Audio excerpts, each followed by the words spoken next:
하나님께서 자기를 사랑하는 자들을 위하여 예비하신 모든 것은 눈으로 보지도 못했고 귀로도 듣지도 못했고 마음으로도 생각지 못하였다 함과 같으니라. 주님 말씀해 주셨습니다.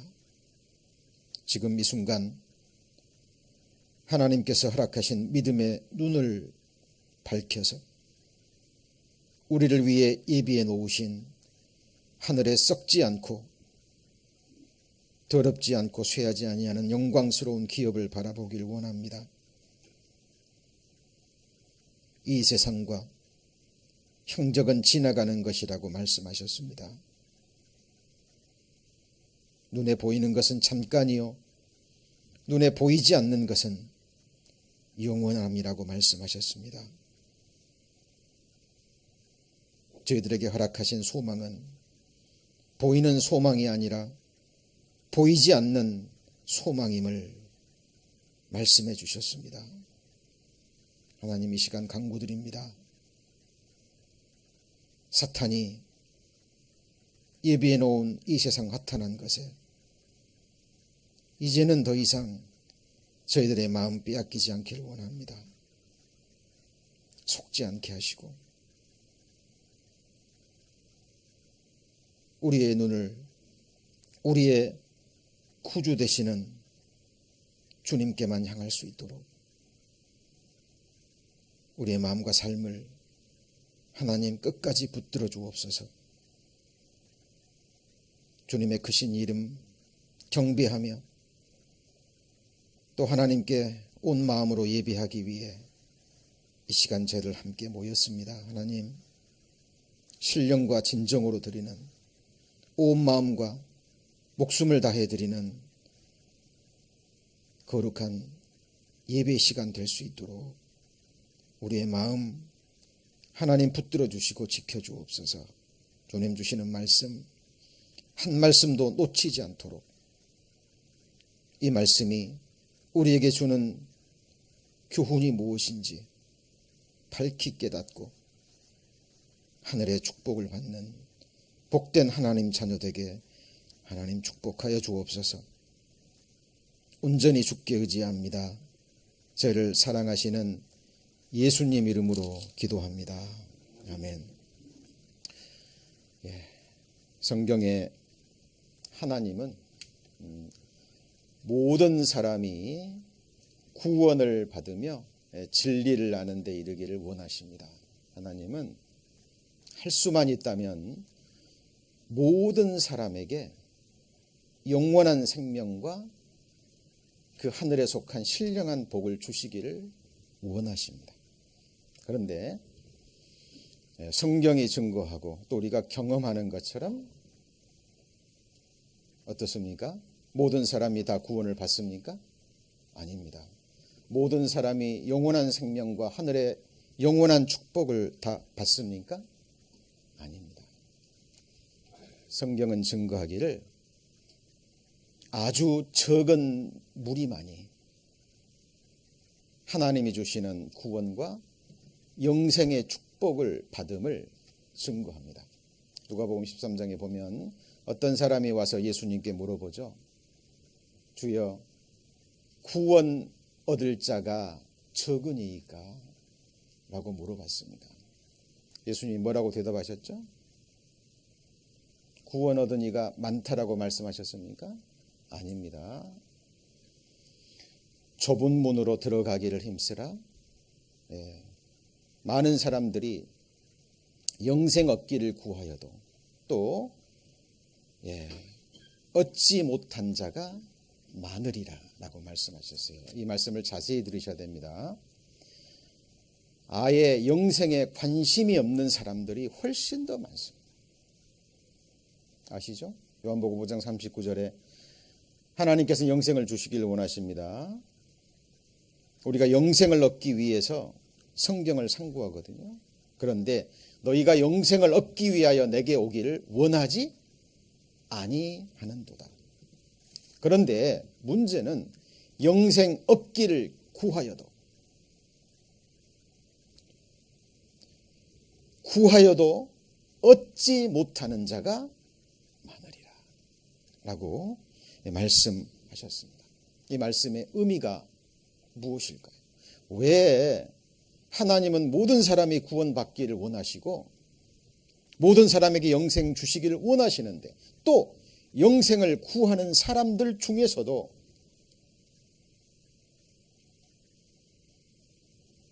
적은 숫자만이 구원을 얻을까요? 여러분, 제가 지난주에 말씀을 드렸죠. 성경을 읽으시다가 마음에 걸리는 딱 부분이 있으시면 붙잡으셔야 돼요.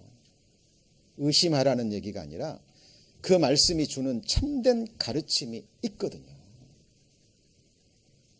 여러분, 마음에 와 닿는 부분만 받아들이고 좀 어려운 부분들, 부담이 되는 부분들은 비껴낼 것이 아니라 여러분 그런 말씀일수록 붙잡으셔야 돼요. 그리고 하나님 앞에 나아가서 그 답을 얻으셔야 됩니다.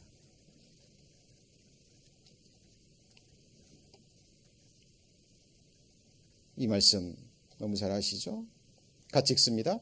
적은 무리여 무서워 말라. 너희 아버지께서 그 나라를 너희에게 주시기를 기뻐하느니라. Little flock. 예수님께서 적다 하면 적은 거예요. 영생을 구하지 않는 사람은 제쳐놓고 영생을 구하는 사람들 중에서도 구원을 얻는 자가, 영생을 얻는 자가 적으리라고 말씀하셨어요. 왜 그러냐는 거예요. 하나님은 모든 사람을 주시기를 원하시고 또 원하는 사람조차도 그 중에서 또 구별이 돼서 아주 적은 숫자만이 영원한 생명을 얻고 그 나라를 기업으로 받는다라는 겁니다. 왜요? 왜 그렇죠? 지금 현재 우리가 살고 있는 이 지구상 인구가 얼마 정도 되나요? 70억이 넘는다고 그래요. 그런데 예수님께서 우리 마지막 시대와요, 인자가 올 때 마지막 시대와 노아 홍수 직전의 시대를 예수님께서 비교를 굉장히 많이 하셨습니다. 그럼 노아 홍수 전에 인구는 얼마나 될 것 같습니까? 자, 이 창조과학회에서요, 홍수 직전 그 인구를 연구를 했는데요. 홍수 이전의 인구가 그 아담부터 홍수 시기 노아 600세까지요. 아주 작은 변수입니다. 아주 작은 변수를 잡았을 때 6인 가족 한 세대를 100년, 평균 수명을 몇 년이요? 500년 잡았을 때 홍수 당시 인구가 2억 3,500만. 이건 아주 최소한으로 잡은 거예요. 그런데 우리가 잘 알다시피 에녹을 제외하고 9명 족장의 평균 나이가 몇 살이죠? 912세 정도 되는데 홍수 당시 인구는 이걸로 계산하자면 얼마가 돼요? 1370억이 됩니다. 약 2억 3천에서 1370억. 그런데 또 다른 기준을 가지고 이 변수를 조금씩 좁혀 들어가서 학자들이 연구해 놓은 것을 보면 약 30억에서 170억까지 나와요. 아마 모르긴 몰라도요, 우리가 살고 있는 지금 마지막 시대 인구와 비슷하지 않을까, 저는 개인적으로 그렇게 생각합니다. 왜냐하면 홍수 직전과 노아의 시대를 예수님이 똑같다라고 말씀하셨거든요. 지금 우리가 살고 있는 시대가 그 시대입니다. 그런데 노아 홍수 때 몇 명이 구원받았죠? 그들은 전에 노아의 날 방주 예배할 동안 하나님이 오래 참고 기다리실 때 순종치 아니하던 자들이라. 방주에서 물로 말미암아 구원을 얻은 자가 몇 명이죠? 몇 명뿐이니 겨우 몇 명이죠? 8명이라. 여러분, 방주의 문이 닫힌 것은요, 천국 문이 닫히는, 구원의 문이 닫히는 것의 비유의 모습입니다. 많은 사람들이 영생을 얻었다라고 생각하고 좁은 문을 통과했다고 생각하고 좁은 길을 걸어갔다고 생각하고 천성 앞에까지 이른 거예요. 근데 그 문 앞에서 그 왕국의 영원한 왕이신 주인 되시는 예수님 앞에서 쫓겨납니다. 우리는 이 말씀을 다른 사람들, 나에게는 해당되지 않는 그런 말씀이다라고 생각하시면 안 돼요. 그렇죠? 여러분, 좁은 문을 통과해서 좁은 길을 걸어가지 않는 사람, 그 사람이 좁은 문을 통과했다는 걸 어떻게 할까요? 여러분, 오늘의 본문대는 마가복음 10장에 나와 있는 이 어리석은 부자의 이야기를 통해서 그 답을 얻으시기를 바랍니다. 이 본문 속에 하나님이 주시는 정확한 답이 나와 있습니다. 정말 영생을 얻은 자가 어떤 사람이고 영생을 얻은 자의 그 나머지의 삶이 어떤 삶인지 오늘 좀 말씀을 통해서 답을 얻으셨으면 좋겠습니다. 오늘 마가복음 10장에 그 내용을 보잖아요. 자, 본문으로 들어갑니다. 잘 따라오셔야 돼요. 17절에 예수께서 길에 나가실새 한 사람이 달려와서 어떻게 했죠? 꿇어 앉아 묻자오되. 아주 겸손하게. 그리고 선한 선생님이여 내가 무엇을 하여야 영생을 얻으리이까? 자, 이 사람 영생 관심 있어요, 없어요? 있습니다. 영생을 구하는 사람 맞습니까? 예, 맞습니다. 그리고 내가 무엇을 해야 영생을 얻으리까? 라고 질문을 던지는데 예수님께서는 이 앞에 나온 이 사람의 마음의 중심, 어떤 의도를 가지고 왜 이 질문을 던지는지 예수님은 정확하게 아셨습니다. 왜? 예수님은 하나님이시거든요. 딱 보니까 이 사람은 율법에 사로잡힌 사람이죠. 그리고 자기는 율법을 행했기 때문에 나는 선한 사람이다. 당신처럼 나도 선한 사람입니다. 그리고 자기가 영생 얻기에 합당한 자라는 것을 예수님 앞에 확인받기 위해서 나온 거예요. 그때 예수님께서 어찌하여 나를 선하다 하느냐? 이 말은 예수님이 선하지 않다, 뭐 신성을 부인하는 그런 말이 아니라 지금 질문하러 온 한 사람의 마음의 중심을 꿰뚫고 선한 이는 누구뿐이에요? 하나님뿐이라는 걸 강조하는 말씀입니다. 그리고 계명에 대해서 얘기합니다. 그때 이 사람이 나는 어려서부터 다 지켰나이다 라고 얘기합니다. 여기서 어려서부터는 유대인들은 13살부터 자기의 언행에 대해서 책임을 질 수 있는 나이라 그래요. 그 어린 시절은 어리기 때문에. 그런데 유대 법으로 13세가 되면 이제 자기의 언행에 대해서 책임을 지는. 그러니까 어려서부터, 그 말은 나는 그때부터 13살 때부터 지금까지 모든 율법을 뭐 했다고요? 다 지켰으니까 영생 얻기에 합당한 자가 아닌가요? 라고 얘기합니다.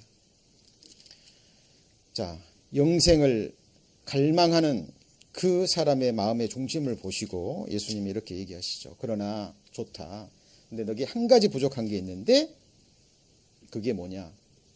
네가 가지고 있는 재물을 다 팔아서 가난한 자에게 주고 그리고 나를 쫓으라. 그리하면 같이 해볼까요? 하늘의 보화가 내게 있으리라.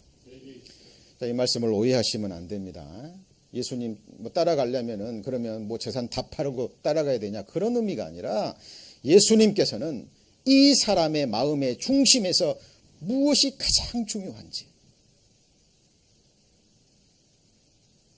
영생을 갈망하고 있지만 영원한 생명보다 더 갈망하는, 더 좋아하는, 더 사랑하는 것을 보신 거예요.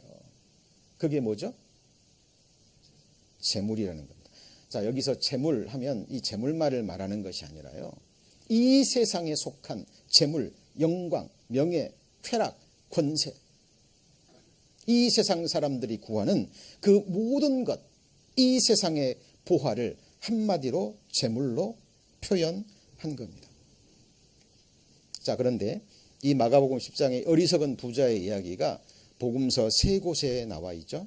3곳에. 자, 여기서는 한 사람이고 뭐만 많다 그랬죠? 뭐가 많아요? 재물이 많다라는 이것만 나와 있는데, 성경 다른 곳에 보면은 관원이라는 말이 나옵니다. 뭐라고요? 관원. 유대 관원이에요. 그 당시에 뭐가 있는 사람이죠? 지위와 권세가 있는 사람이고요. 성경 다른 곳에, 복음서의 다른 곳에 보면은 청년이라고 나옵니다. 자, 그럼 정리해 보죠. 이 사람은 지금 어떤 사람입니까? 젊음이 있습니다. 청년이 있죠? 청년이죠. 그리고 뭐가 있어요? 성경에 큰 부자라고 나옵니다. 그냥 부자가 아니라 어떤 부자예요? 큰 부자의 그리고 유대 관원이기까지예요. 그러니까 오늘날로 말하면 최고의 신랑감인가요? 최고의 사위감인가요? 하여튼 젊고 권세도 있고 재물도 있어요. 그런데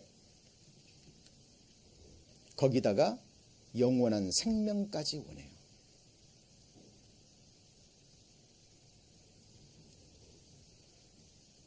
그런데 문제는 하나님의 말씀은 결코 변개할 수 없어요. 하나님이 주시고자 하시는 영원한 생명은 하나님이 주실 수 있는 최고의 보배고 최고의 선물입니다. 이 세상 그 어떤 것과도 바꿀 수 없는 가장 귀한 거예요. 이 영원한 생명은 하나님도 그냥 주실 수 있는 게 아니에요. 있다 여기 있다 영생 이게 아니에요.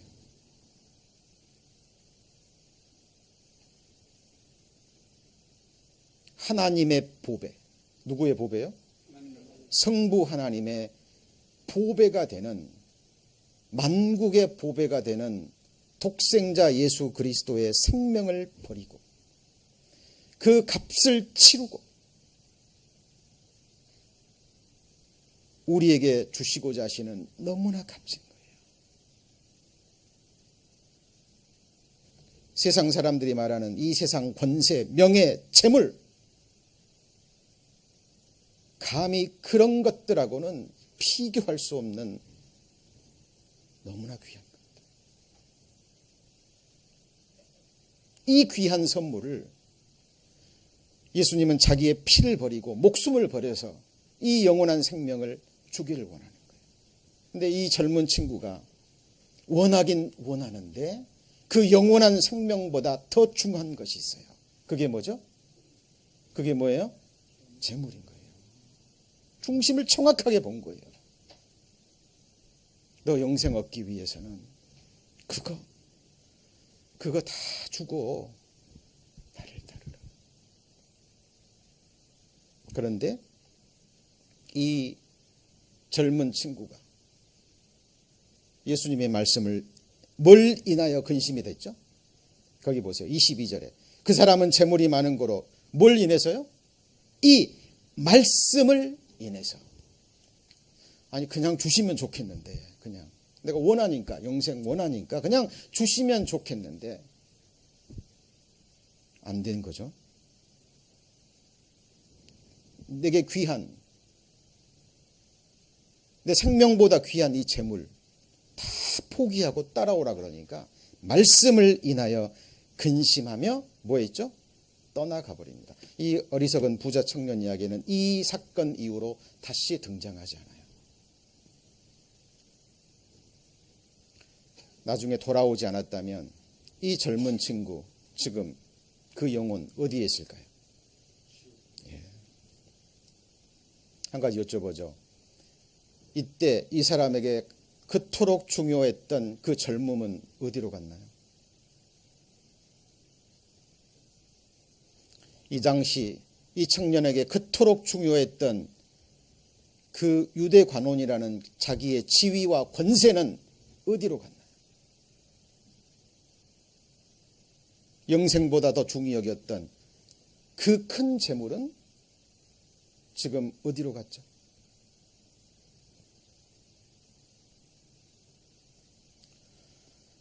사람의 영광은 뭐와 같다고요? 들의 꽃과 같다 그랬죠. 그렇죠? 그런 꽃이 있다 그래요. 아침에 피었다가 저녁에 져버리는 꽃. 우리 인생의 아름다움, 우리가 7, 80의 생애에서 누리는 권세와 명예와 쾌락과 부는 그와 같은 거예요. 여러분, 사탄막이 약한 영들이요, 눈에 보이는 이 세상 것을 가지고 이 세상 모든 사람들의 마음을 빼앗고 생명을 빼앗고 나중에는 그 영혼을 빼앗아 가버립니다. 이 젊은 친구의 지금 영혼을 붙잡고 있는 것의 실체를 여러분 잘 보셔야 돼요. 신앙생활은요. 자, 신앙생활은 두 방향을 향해서 달릴 수 없습니다. 여러분, 두 방향을 향해서 달릴 수 있어요? 성경의 신앙은 다름질이에요. 다름질. 그런데 두 방향으로 달릴 수 있나요? 성경에 땅의 것도 생각하고 위의 것도 생각하라 이렇게 말씀하셨나요? 아니에요. 땅의 것은 뭐 하지 말고요? 생각지 말고. 뭘 생각해요? 위의 것을. 뒤도 바라보고 앞도 바라보고 그랬어요? 뒤에 있는 것은 뭐 하고요? 잊어버리고 앞에 있는 것을 바라보고 위에서 부르심의 상을 위하여 쫓아가라. 두 방향으로 결코 나아갈 수 없습니다. 여러분, 오는 세상도 취하고 이 세상도 취하고 그럴 수 있어요? 여러분 스스로 대답하셔야 됩니다. 지금 우리는 누구 앞에 있죠? 하나님 앞에, 하나님 말씀 앞에 있는 거예요. 이 젊은 친구는 뭘 인해서 근심이 됐어요? 이 말씀을 인하여 근심이 됐다니까요. 여러분, 말씀을 인하여 근심이 된다면 그 말씀 붙잡으셔야 돼요. 여러분, 이 말씀을 인해서 여러분 마음에 부담이 된다면 이 말씀 붙잡으셔야 됩니다. 그리고 하나님이 주시는 정확한 답을 얻으셔야 돼요. 많은 사람들이요, 여기서 선택하지 못하고 갈팡질팡하고 머뭇머뭇하다가 모든 인생을 다 보내버립니다. 그래도 이 젊은 친구는요, 선택이라도 했어요. 뭘 선택했죠? 뭘 선택했어요? 재물을 선택한 거예요. 이 세상을. 근데 많은 사람들이 이도저도 선택을 못하고요, 그 중간에서 양다리를 건치고 머뭇머뭇하다가, 이걸 요한계시록에는 덥지도 않고 그다음 뭐죠? 뭐하지도 않고요, 차갑지도 않고, 이러다가 이 귀한 생명, 귀한 시간, 한 번 주어진 무엇과도 비교할 수 없는 자기 생애를 다 허비해버립니다. 열왕기상 시절에 여러분 잘 아시는 엘리야 아시죠? 그 당시 백성들이 그랬어요. 우상과 하나님 사이에서 머뭇머뭇. 너희가 언제까지 머뭇머뭇하려느냐. 여러분, 저는 오늘날 기독교인들, 예수를 주로 고백하는 사람들의 삶을 보면, 오늘날의 교회의 모습을 보면요, 정말 하나님이 내어 토할 수밖에 없는 그런 시대인 것이 하나님 앞에 정말 분명합니다. 여러분, 한 여인이 두 남자를 섬길 수 있나요?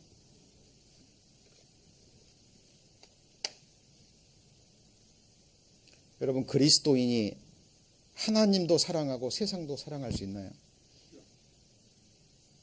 같이 해보죠. 이 세상과 이 세상에 있는 것을 사랑치 말라. 이 세상을 사랑하면 하나님의 사랑이 거예요, 안 거예요? 안 거예요. 이 세상을 사랑한다면 이 세상에 속한 자가 되는 거예요. 여러분, 여러분의 입술의 고백이 여러분의 신분을, 정체성을 말하는 게 아니에요. 여러분 마음의 중심에서 진짜 귀한 보물이 뭐냐는 거예요.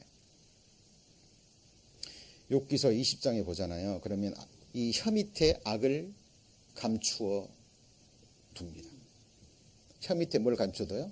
악을, 주의 악을.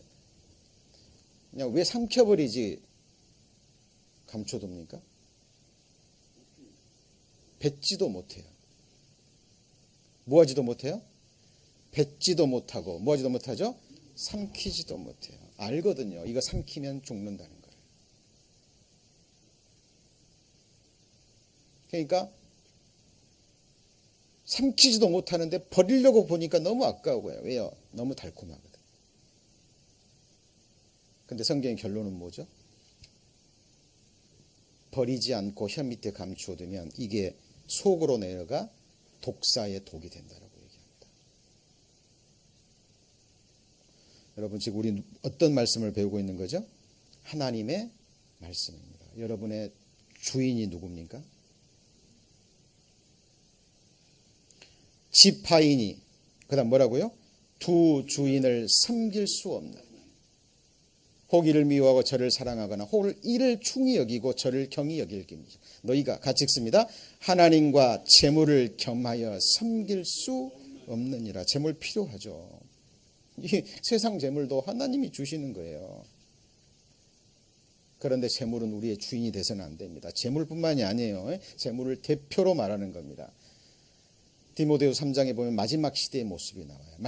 말세가 이르리니 사람들이 같이 볼까요? 자기를 사랑하고 돈을 사랑하고, 그죠? 그리고 쾌락을 하나님 사랑하는 것보다 뭐예요? 더 사랑하는 거예요. 이 세상 쾌락, 육신과 세상이 주는 즐거움. 구원받은 그리스도인들, 정말 생명을 받은 그리스도인들이요, 어느 정도는 신앙생활하면서 머뭇머뭇하고요, 그죠? 때로는 넘어지기도 하고 갈팡질팡할 수 있습니다. 자, 신앙의 성장의 과정이에요.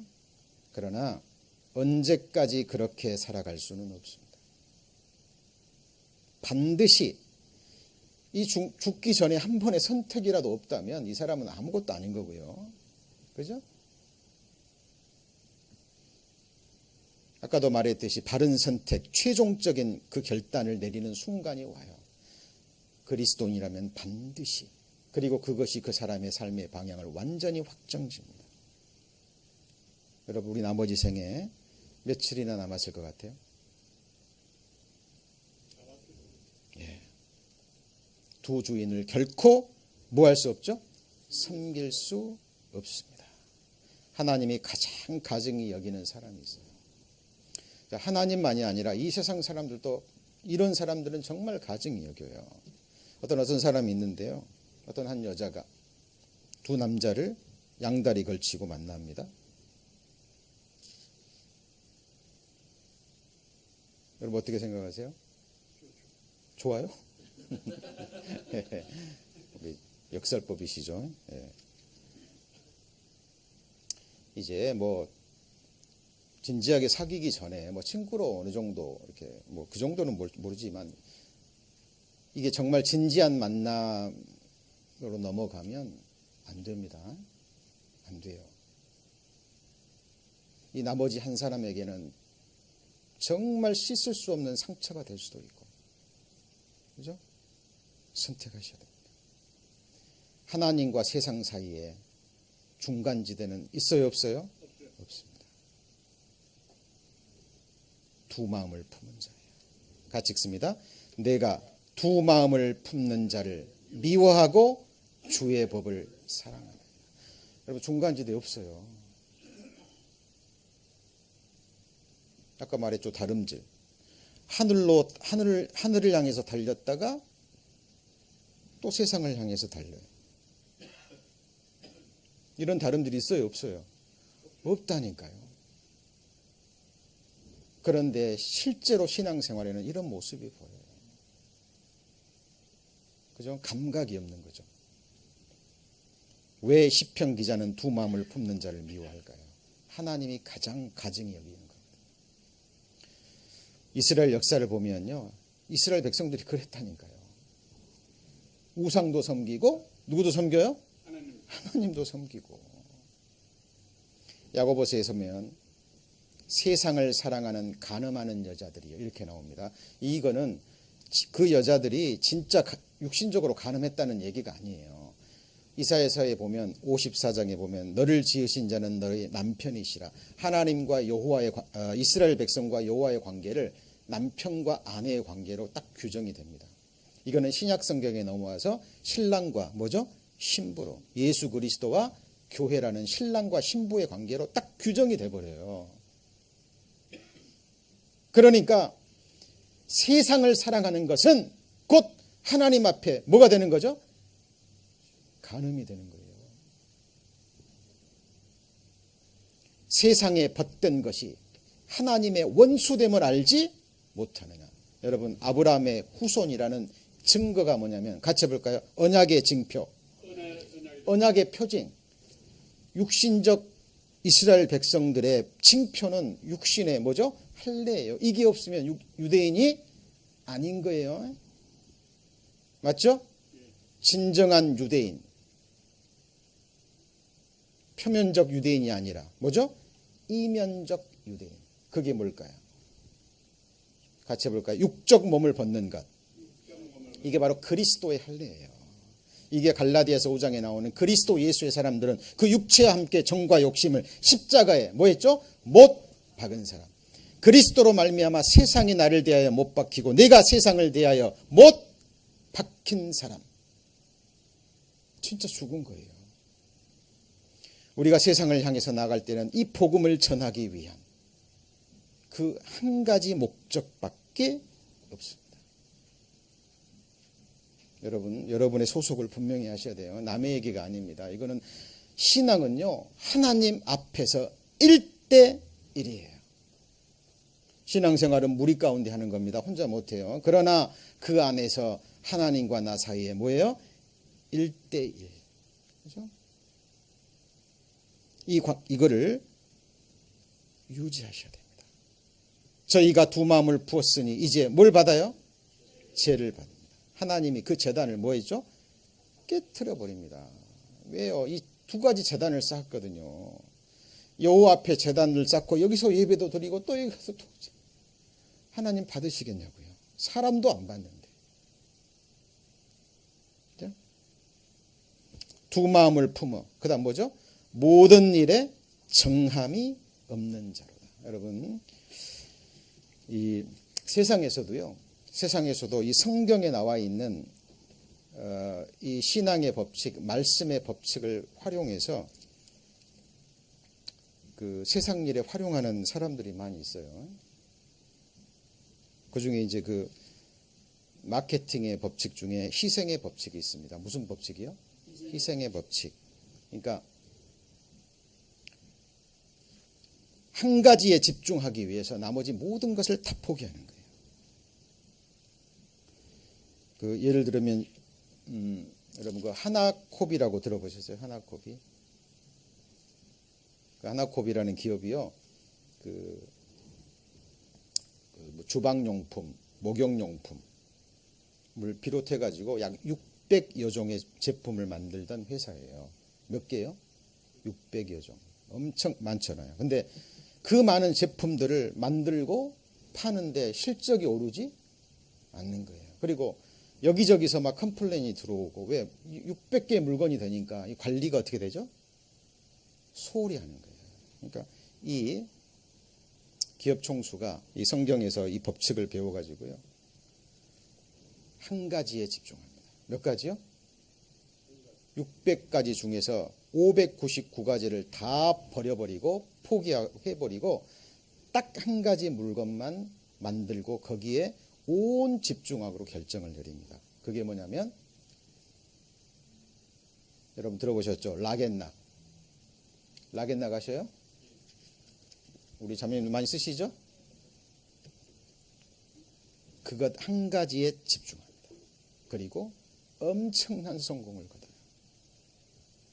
600개의 물건을 만들고 할 때보다도요, 이 한 가지 제품으로 세계 시장을 엄청 개척합니다. 비교할 수 없는 성장을 가져와요. 우리 옛날 사람들, 우리 옛 어른들 참 지혜롭습니다. 우물을 몇 우물 파야 돼요? 네. 우물 조금 파다가 안 나와. 그럼 어디 파요? 여기도 파고. 여기 좀 안 나와. 어디 파요? 그러다가 시간 다 보내버립니다. 우물을 파도 뭐 해야 되죠? 한 우물을. 이런 예는 굉장히 많이 있습니다. 여러분 코카콜라, 펩시콜라 아시죠? 어떤 게 더 많이 팔려요? 그렇죠. 예, 물론 지금도 많이 팔립니다. 그런데 이 1950년대까지만 해도요, 이 코카콜라 시장이 5배 이상 시장이 넓었대요. 근데 펩시콜라가요, 60년대에 들어와 가지고 결정을 내린 거예요. 이 코카콜라의 시장을요, 10대만 한정. 언제만요? 10대만.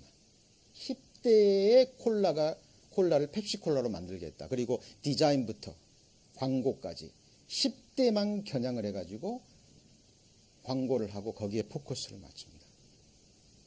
지금은요, 턱 밑까지 추격을 했대요. 어디까지요? 턱 밑까지. 그래서 펩시콜라 하면 젊은이들의 콜라라는 이미지가 심겨진 거예요. 여러분, 이 세상에서도 그렇습니다. 그렇다면 우리의 신앙생활에 한 방향은 어떤 방향이 되어야 될까요? 이 부자 청년은요, 다 구했어요. 뭘 구했다고요? 다 구했다니까요. 젊죠. 지위도 있죠. 재물도 많죠. 이것도 놓기 싫고, 그 다음 뭐죠? 영생도 갖고 싶고. 이 두 가지를 다 추구했어요. 다 잡고 싶었던 거죠. 그 마음은 이해합니다. 그러나 이 세상에서는 혹 통할지 모르지만 하나님이 주시는 영원한 생명은 안 됩니다. 저는 생각합니다. 하나님이요, 나라는 이 한 영혼을 얻기 위해서 하나님은 모든 것 포기하셨습니다. 맞습니까? 예, 대답해 보세요. 맞습니까? 하나님은 나라는 한 영혼을 건지시기 위해서 나만을 바라보시고 하나님의 모든 것을 다 버리셨다니까요. 목숨까지. 그리고 주시고자 하시는 영원한 생명이에요. 우리는 하나님 앞에 어떠한 태도를 보여야 될까요? 하나님도 사랑하고 세상도 사랑하고요. 예. 하나님도 섬기고 그 다음에 나도 섬기고요. 하나님도 기쁘게 하고 나도 기쁘게 하고요.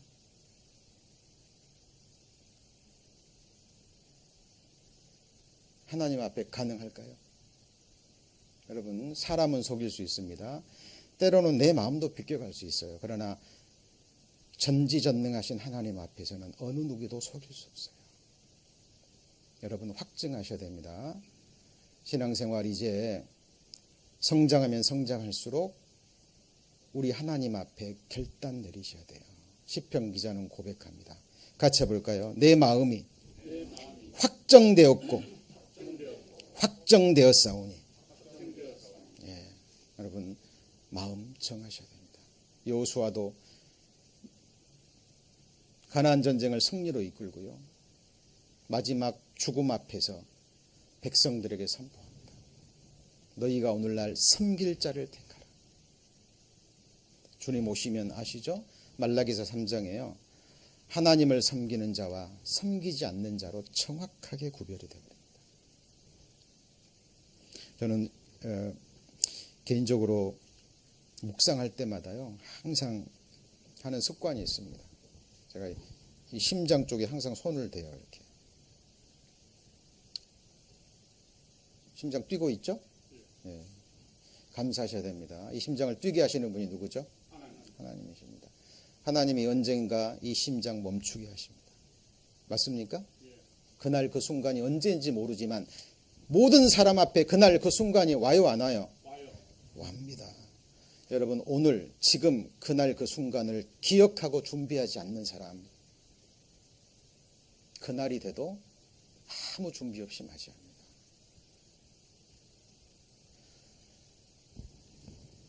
코 밑에 손을 댑니다. 호흡할 때마다 뜨거운 기운이 있죠. 이거 사람이 호흡하고 싶어서 하는 게 아니에요. 하나님이 호흡을 주십니다. 언젠가는 이 호흡 거두어 가셔요. 여러분, 영혼 지금 이 흙집에 살고 있죠. 맞습니까?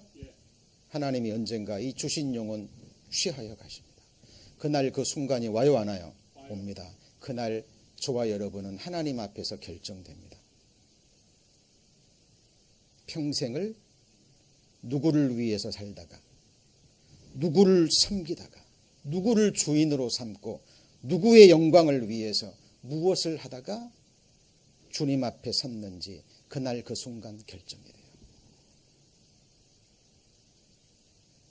여러분, 정말 거듭난 그리스도인은요, 말씀대로 두렵고 떨림으로 구원을 이루어갑니다. 그래서 많은 그리스도인들이 얘기하잖아요. already. 그 다음에 뭐예요? not yet. 진리입니다. already가 뭐예요? 이미 구원을 받았잖아요. 맞습니까? 예, 맞아요. 그러나 정말 구원을 받은 사람은 마음에서 또 얘기합니다. Not yet. 그 말은 내 구원을 의심하는 얘기가 아니라 구원이 아직 완성되지 않았어요. 그게 뭡니까? 내 안에 하나님의 거룩함을 완성하는 일이고, 마지막 구원은 뭐죠? 영화예요. 이 썩어질 몸이 죄성을 가지고 귀에만 주어지면 세상을 향하는 이 썩어질 육신의 몸이 변화돼서 주님의 영광의 몸으로 변화되는 몸의 구속까지예요. 맞습니까? 여기까지 우리는 신앙생활은 달려가는 겁니다. 여러분, 그 주유소 습격 사건 아셔요? 거기서 유호성이 나오나요? 유명한 영화였죠. 거기서 유호성이 한 말 중에 가장 재밌는 말이 있죠. 그게 뭐죠? 패싸움 할 때 뭐라고 얘기합니까? 그렇죠. 나는 뭔만 패요? 나는 몇 놈만 패요? 한 놈만. 패싸움 할 때 여러 사람하고 싸우는 게 아니라 나는 한 사람만 잡고 팬다, 그 말이에요. 그 말이 아주 유행어가 됐습니다. 이유가 뭘까요? 거기에 아주 중요한 메시지가 담겨 있는 거예요. 그죠? 사도 바울, 그 당시 최고의 인텔리입니다. 유대인 중에 유대인이요, 바리새인 중에 바리새인이에요. 그런데 다메섹 도상에서 예수 그리스도를 만났습니다. 그 빛을 봤어요. 구원을 받았습니다. 그가 예수 그리스도를 만난 이후에는요, 인생이 뒤집어지잖아요. 완전히. 그리고 그는 평생 한 방향만을 향해서 한 가지 것을 위해서 나머지 모든 것을 배설물로 여겼어요. 배설물을 배설물로 여긴 게 아니에요. 같이 해볼까요? 내게 유익하던 모든 것을. 여러분, 더러운 것을 더러운 것으로 여긴 게 아니라 거듭나기 전에, 예수님을 알기 전에 내게 유익하던 모든 것을 뭘로 여겼어요? 뭘로요? 배설물로. 이유는 뭐냐면 내게 유익하던 그것 때문에 내가 예수 그리스도를 쫓는데, 예수 그리스도를 아는데 자라가는데 조금이라도 방해가 될까 봐. 예수 그리스도를 발견하고 그 안에서 자기를 발견하는, 여기에 사도 바울은 모든 인생을 올인했습니다. 어리석은 부자와 사도 바울의 생애를 비교해 보십시오. 사도 바울은 지금 어디서 뭐하고 있습니까?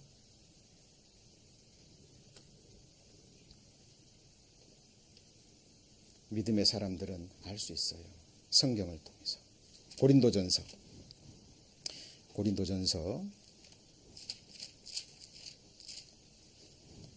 2장, 고린도전서 2장입니다.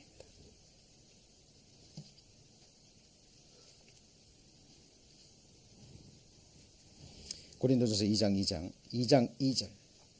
내가 너희 중에서, 그다음 뭐라 그랬죠? 예수 그리스도와 그의 십자가에 못 박히신 것 외에는 아무것도 알지 아니하기로 작정하였습니다. 그럼 지난 수요 말씀 때 우리 하나님의 작정에 대해서 배웠습니다. 여러분, 인생 길지 않아요? 길지 않습니다.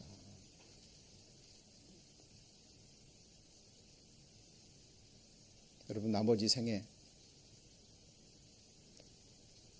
무엇을 위해서, 누구를 위해 살다가 주님 앞에 서시겠습니까?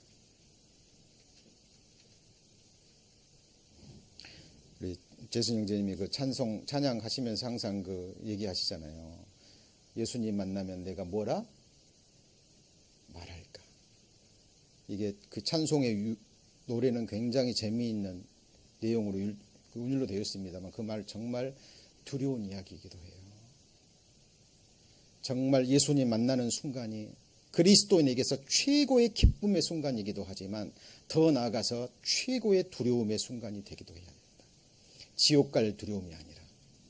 맞습니까? 정말 하나님이 목숨 바쳐 나를 섬겨주시고 구원해준 그 사랑을 받았다면 그 하나님 앞에 나의 태도는, 내 삶의 방향과 태도는 어떠해야 되냐는 거예요. 요즘 마지막 시대의 신앙의 가장 큰 문제가요, 거짓 구원입니다. 거짓 확신, 거짓 구원. 그냥 구원받고 안주해버리는 거예요. 구원받고 뭐 해버린다고요? 안주해버린 거예요. 제가 항상 말씀드립니다. 성경에 불 가운데 얻은 구원이 있어요. 없는 게 아니에요. 그런데 성경에 아브라함의 조카 한 사람 나옵니다. 아까 말했죠? 좁은 문을 통과했는데 좁은 길을 걸어가지 않는 사람, 그 사람이 좁은 문을 통과했다는 걸 뭘로 증거할 거예요? 천국문 앞에서도 쫓겨나는데. 그죠? 이 말은 여러분, 이같이 큰 구원입니다. 영원한 생명. 여러분 하찮은 겁니까? 같이 해볼까요? 영원한 생명. Eternal life입니다. Eternal life. 하나님이 주시고자 하는 최고의 축복이에요. 우리는 이 한 방향을 가지고 영생은 곧 예수 그리스도예요. 맞습니까? 네. 저는 예수님만을 쫓아갈 겁니다. 사도 바울이 예수님만을 쫓아갔기 때문에, 그리고 사도 바울이 내가 그리스도를 본받는 자 된 것처럼 나를 본받는 자 되라고 말씀하셨기 때문에 저 또한 사도 바울, 더 나아가서 예수 그리스도를 쫓아가요. 저도 제 나머지 생에 소망 딱 한 가지입니다. 제 인생의 방향 이미 정해졌고 이것은 어느 누구도 흐트러뜨릴 수 없어요. 사도 바울의 갈망과 똑같습니다. 어찌하든지 예수 그리스도의 죽음을 본받아. 같이 볼까요? 부활의 영광. 부활의 영광에 이르는 이 한 가지 목적, 영원한 생명입니다. 여러분, 이것 외에 방향이 틀어지면 신앙생활 어그러집니다. 인생은 한 방향으로 달려도 시간이 부족해요. 어리석은 이 부자 청년, 영생을 원했지만 무엇도 원했어요? 이 세상도 원했어요. 재물도. 두 사이에 고민하다가 영생을 얻으라는 이 말씀을 인하여 근심하고 버리고 가버렸습니다. 여러분, 결정하셔야 됩니다. 여러분, 성경에 데마와 마가가 나와요. 누가 나와요? 데마와 마가. 이 마가는 누구냐면 예수님 십자가에 못 박혀 돌아가실 때요, 입고 있던 겉옷을 벗어 던지고 알몸으로 도망간 청년입니다. 근데 이 마가가요, 예수님 부활 이후에 예수님의 구원받고 제자가 돼서요, 예수님 쫓아가다가 또 한 번 도망가요. 이 마가가 누군지 알죠? 마가복음 기록한 사람이에요. 마가의 다락방 아시죠? 예수님 잘 쫓아가다가 사도 바울과 함께 선교 여행을 떠났다가요,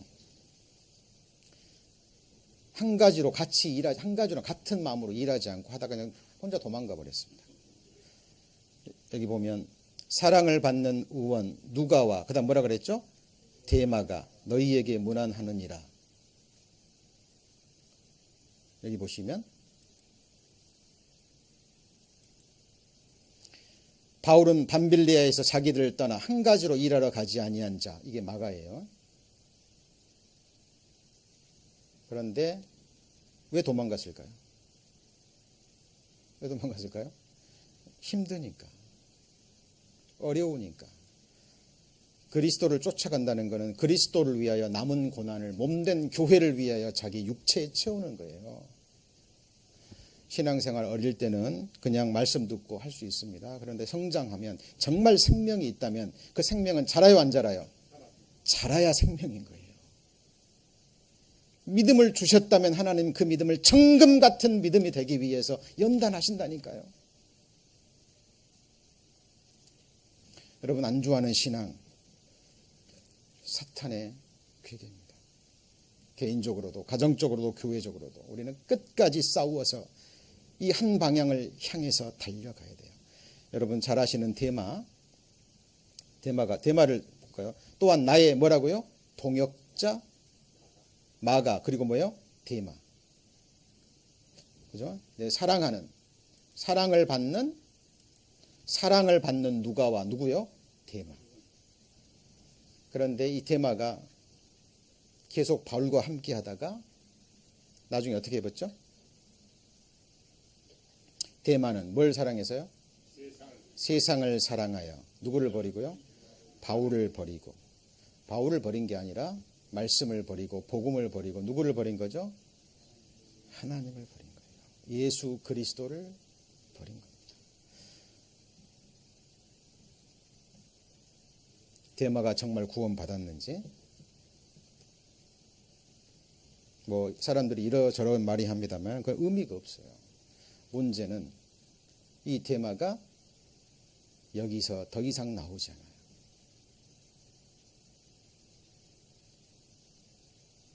사도 바울과 비교해 보시죠. 그리고 마가와 비교해 보세요. 마가는 비록 버리고 도망갔지만 또 뭐 했어요? 돌아왔어요. 돌아온 탕자처럼 다시 돌아와서 바울과 끝까지 함께합니다. 여러분, 자, 제가 성경을 배울 때요. 자, 이거 말씀 제가 언제 한번 드렸는데, 자, 실제 어떤 사실과 인물과 사건이 있죠. 맞습니까? 이게 이야기로 전해지는 거예요. 이야기로. 이것을 성령의 감동하심으로 기록돼서 우리에게 전해져 옵니다. 맞습니까?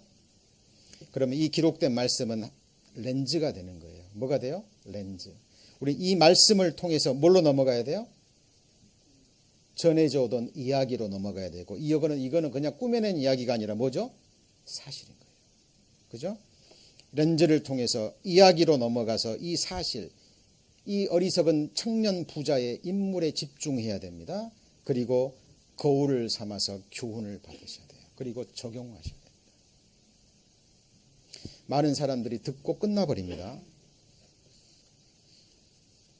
네, 안 돼요. 저와 여러분의 뭐가 걸린 문제예요? 같이 해보시죠. 영원한 생명. 영원한 생명과 영원한 운명이 걸린 문제입니다. 오늘 말씀의 주제가 뭐였죠? 어리석은 부자 청년 이야기입니다. 그 청년이 이야기가 나중에 시간이 지나고 나도 죽음을 건너가서 이 부자 청년 이야기가 나의 이야기가 되면 안 되겠죠? 사도행전은 지금도 기록되고 있습니다. 여러분, 성경은 기록돼서 전해오지만 요 앞에 있는 기념책은 지금도 기록 중이에요. 그 앞에 저와 여러분의 이야기는 어떤 이야기로 마무리 지어질까요? 세월을 아끼셔야 됩니다. 왜요? 때가 약합니다. 남의 이야기가 아니라 저와 여러분의 미래의 이야기일 수도 있어요. 기도하시겠습니다. 하나님, 어리석은 부자 청년을 통해서 하나님 주시는 교훈을 받았습니다. 하나님은 저희 영혼을 구원하시기 위해서, 영원한 생명을 주시기 위해서 독생자 예수 그리스도를 버리셨습니다. 하나님의 모든 것을 버리시고 포기하셨습니다. 그리고 우리에게 주시고자 하시는 영원한 생명, 저희 또한 모든 것을 버리고 우리의 목숨까지 버리고 주님 주시는 영원한 생명, 우리 주 예수 그리스도 한 분만을 얻기를 원합니다. 내가 길이요 진리요 생명이라 말씀하셨습니다. 예수님이 누구신지